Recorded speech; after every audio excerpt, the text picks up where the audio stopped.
Have you ever wondered how the United States became the strongest country in the world without firing a single shot in a big war for money? Imagine a simple piece of green paper, a dollar bill, becoming more powerful than giant armies, huge ships, or old kings with castles. That's exactly what happened. This is the secret story of how America turned the dollar into the king of all money. It didn't use swords or tanks. It used smart deals, promises, and clever rules written on paper. Today, almost every country in the world needs dollars to buy oil, toys, food, or even to trade with each other. But most people, even grown-ups, don't know how this quiet money war was won. This is not a boring history lesson. This is an adventure through time that will blow your mind. I'm going to explain everything like you're 10 years old, using easy stories about piggy banks, magic keys, and playground rules. By the end, you'll understand money better than most adults. So grab your snack, sit tight, and let's jump into the secret war that made the dollar king. This video is packed with cool facts, and I promise, if you stay till the end, you'll see the world in a totally new way. Ready? Let's go! The old kings of money, gold and the British pound. A long time ago, before your grandparents were born, the world had two big bosses of money, shiny gold and the British pound. For more than 100 years, London and England was like the biggest playground where all countries came to trade. If India wanted to sell tea or Argentina wanted to sell cows, they used British pounds. And those pounds could always be swapped for real gold. It was a strict rule. You couldn't just print more pounds whenever you felt like it. Countries had to keep enough gold in their vaults, like keeping enough candy in your jar before you can share it. This kept everyone honest. But by the early 1900s, big countries in Europe wanted more colonies, bigger armies, and fancier stuff. Their piggy banks were getting empty, but they kept spending like crazy. The old gold rule started to feel like a tight cage. Then in 1914, everything exploded. World War I began. It was like the biggest, scariest fight on the playground, but with real guns and millions of soldiers. Countries spent so much gold buying weapons and food that their vaults went almost empty. Britain, France, and Germany all said, "We can't swap our paper for gold anymore." That was the moment the old money king started to lose power. And guess who was quietly watching from across the ocean? The United States. How America got rich from Europe's war. The United States didn't join the war at first. Instead, it became the giant store that sold guns, trucks, food, and fuel to the fighting countries. Every time a ship left New York or Detroit full of supplies, the buyers had to pay in dollars. Imagine being the only kid on the block with the coolest toys. Everyone has to pay you with their best marbles to play with them. By 1917, huge American banks like JP Morgan had lent billions of dollars to Britain and France. That was an insane amount back then, like lending your friend 1,000,000 pieces of candy. While Europe was bleeding money and losing soldiers, America was collecting gold like crazy. By the end of the war in 1919, the United States held more than half of all the gold in the entire world. Here's the big lesson, kids. America didn't steal land. It won by becoming the world's banker. It conquered with credit, not cannons. Europe owed America so much money that the power quietly moved from London to New York. Have you ever noticed how the kid who lends the most toys ends up making the rules of the game? That's exactly what happened. The 1920s, dollar becomes the world's lifeline. After World War I, Europe was a mess. Factories were destroyed, people were hungry, and governments had no money. Only America was strong, rich, and ready to help. In the 1920s, American dollars flowed to other countries like a river of magic rescue money. Germany used dollars to pay war fines. Britain used dollars to rebuild factories. Even France borrowed dollars to fix its own money. The dollar had become the new best friend of the world. But then something terrible happened. The Great Depression in 1929. Stock markets crashed, banks closed, and people lost their jobs everywhere. Suddenly, everyone realized the old British system was too weak. The world needed one strong anchor. Britain couldn't do it anymore. The stage was set for America to become the permanent money king.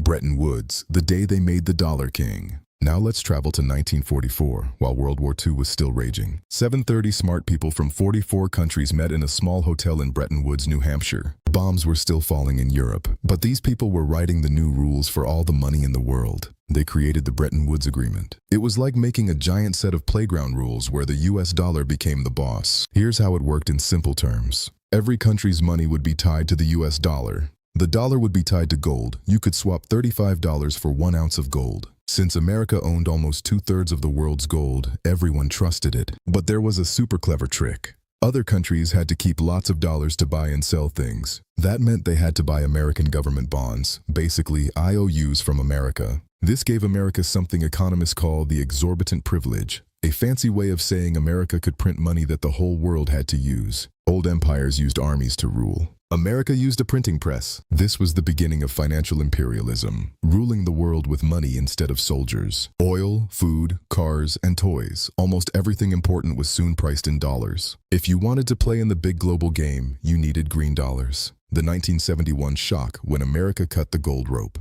By the late 1960s, America was spending huge money on the Vietnam War and helping people at home. It was printing more and more dollars. Other countries started getting worried. They said, "Give us the gold you promised." Gold started flying out of America's vaults. On August 15, 1971, President Richard Nixon went on TV and said something shocking: no more swapping dollars for gold. This was called the Nixon Shock. The dollar became fiat money, money that works only because the government says it does. No gold backing anymore. In the past, when countries broke their money promises, their empires fell, like Rome mixing cheap metal into its coins. But America was different. The world had no other choice. Everyone still needed dollars for oil, trade, and paying debts. The dollar had become trust itself. The petrodollar deal, making the dollar like oxygen. After cutting the gold rope, America needed a new superpower for the dollar. They found it in oil. In 1974, America made a secret handshake deal with Saudi Arabia. Saudi oil would only be sold in US dollars. In return, America promised to protect Saudi Arabia. Soon, all OPEC countries joined. Now, if any country wanted to buy gasoline for cars, fuel for factories, or power for cities, they needed dollars first. The dollar became like oxygen. You can't live without it. This deal turned the dollar into the blood flowing through the veins of the whole world economy. How America uses money as a weapon. Because the whole world needs dollars, America got a superpower no old empire ever had. It controls something called SWIFT, the system that moves money between countries. If a country makes America angry, it can be kicked out of the dollar system. Its banks get locked, money gets frozen, and its economy can collapse, all without shooting one bullet. Sanctions became the new way to win wars. In the old days, armies blocked ports. Today, spreadsheets and computer clicks can strangle a country's money. When America raises interest rates, money rushes back to the US like kids running to the ice cream truck. Other countries' money gets weaker, prices go up, and sometimes their governments even fall. This is the new way countries fight, using money instead of missiles. The big paradox in future battles. Here's the crazy part. Even when America makes mistakes that hurt the world, the dollar often gets stronger. When there's a crisis, like in Asia in the 1990s or 2008, people run to the dollar for safety. But nothing lasts forever. China, Russia, and other countries are now trying to build new systems, their own payment apps, digital currencies, and trading without dollars. They want to escape the dollar's shadow. But replacing a system built over 100 years is like trying to move a giant mountain with small shovels. As long as the world trusts the dollar more than it fears it, the dollar stays king. What this means for you, even if you're 10. So why should a 10-year-old care about all this? Because it touches your life every single day. When prices at the store go up, that's inflation. It's often because of these money games. When your parents worry about jobs or house prices, this big dollar empire is part of the reason. Here are 3 simple truths to remember. Money only works while people believe in it. Governments can print paper, but they can't print trust. Real wealth isn't just numbers on a screen. It's in skills, knowledge, things you can make, and things you can hold, like gold, land, or learning how to build stuff.